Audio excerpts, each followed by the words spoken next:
TDP నేతలు yellow media YS Jaganmohan రెడ్డిపై దుష్ప్రచారం చేస్తోందని మండిపడ్డారు. ఎన్టీఆర్ జిల్లా వైఎస్ఆర్సీపీ అధ్యక్షుడు దేవినేని అవినాష్ అమరావతికి వ్యతిరేకమని వైఎస్ జగన్ ఏనాడూ చెప్పలేదన్నారు.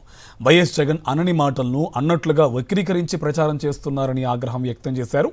దుష్ప్రచారం చేయడానికి సిగ్గుందా అని మంత్రులు, కూటమి నేతలను నిలదీశారు దేవినేని అవినాష్.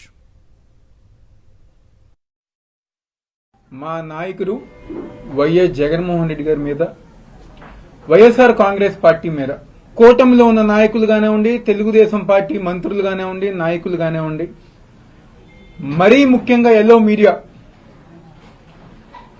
జగన్మోహన్ రెడ్డి గారు ఏదో రాజధానికి వ్యతిరేకం అని చెప్పిన ఆయన అనని మాటలు అన్నట్టుగా అబద్ధపు ప్రచారం ఈరోజు ఈ ఎల్లో బ్యాచ్ మొత్తం గారు చేస్తాను.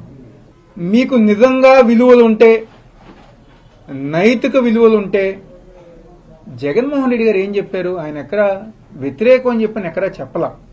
50,000 ఎకరాలు మీరు పాపం రైతుల దగ్గర తీసుకున్నారు.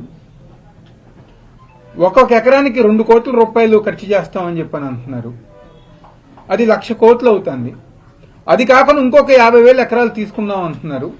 ఈ 50,000 ఎకరాల రైతులకి న్యాయం చేయకుండా మరొక 50,000 తీసుకుని ఆ రైతుల్ని అన్యాయం చేస్తాం ఎందుకు? ఈ ప్రాంతంలో మీరు చేయవలసిన పనులన్నీ గారు పూర్తి చేయండి అని చెప్పని జగన్మోహన్ రెడ్డి గారు చెప్పారు. వైఎస్ఆర్ కాంగ్రెస్ పార్టీ పరంగా, వైఎస్ఆర్ కాంగ్రెస్ పార్టీ ఇదిగా ఈ ప్రాంతంలోని అమరావతిలోని రాజధాని ఉంటుందని కనుక జగన్మోహన్ రెడ్డి గారు చెప్పారు.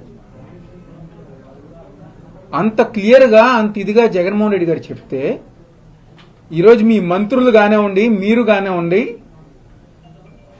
ఒక విషం కక్కినట్టుగా ఈరోజు జగన్మోహన్ రెడ్డి గారి మీద, మా మీద, మా వైఎస్ఆర్ కాంగ్రెస్ పార్టీ మీద అబద్ధపు ప్రచారాలు చేస్తానికి కొంచెం సిగ్గుందా అని చెప్పని ఈరోజు ఆ కూటమి ప్రభుత్వంలో నాయకులు అందంగా క్వశ్చన్ చేస్తున్నారు.